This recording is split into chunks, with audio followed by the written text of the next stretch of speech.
আসসালামু আলাইকুম। ২ পাউন্ডের একটা ভ্যানিলা ফ্লেভারের কেকের অর্ডার ছিল। আপু বলেছিল যেহেতু মেয়ের জন্মদিনের জন্য নিবে, তাই বলেছিল পিঙ্ক কালারের মধ্যে করে দিতে। তো আমি পুরো কেকটাই হচ্ছে পিঙ্ক কালারের মধ্যে করেছি। এমনকি ডেকোরেশন করেছি, গোলাপগুলো আমি পিঙ্ক কালারের মধ্যে করেছি। তো এখানে হচ্ছে কেকটাকে যেহেতু আমি একটু বড় সাইজের মধ্যে করেছি, তাই এটাকে আমি ৯ ইঞ্চির মোল্ডে বেক করে নিয়েছিলাম। তাই এর জন্য কেকটা একটু বড় সাইজের হয়েছে। আর যদি আমি এটাকে ৮ ইঞ্চির মোল্ডে করতাম তাহলে এটা আরেকটু ছোট হতো, কিন্তু এটা ৩টা স্লাইস করতে পারতাম। এই কেকটা ২টা স্লাইস করেছি।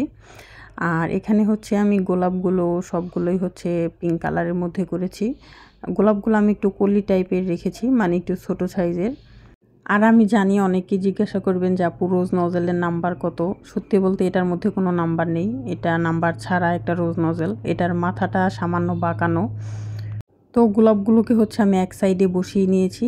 আর এখানে আমি কিছু বাটারফ্লাই দিচ্ছি। এটা নন এডিবল, খাওয়া যাবে না।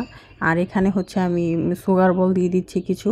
আর চকলেট গানাশ দিয়ে হচ্ছে আমি নামটা লিখে নিয়েছি। আর কেকটা যেহেতু একটু বড় সাইজের, তাই এক সাইডে একটু কেমন যেন খালি খালি লাগছিল, তাই ওই সাইডে হচ্ছে আমি আরেকটা বড় সাইজের বাটারফ্লাই দিয়ে দিয়েছিলাম।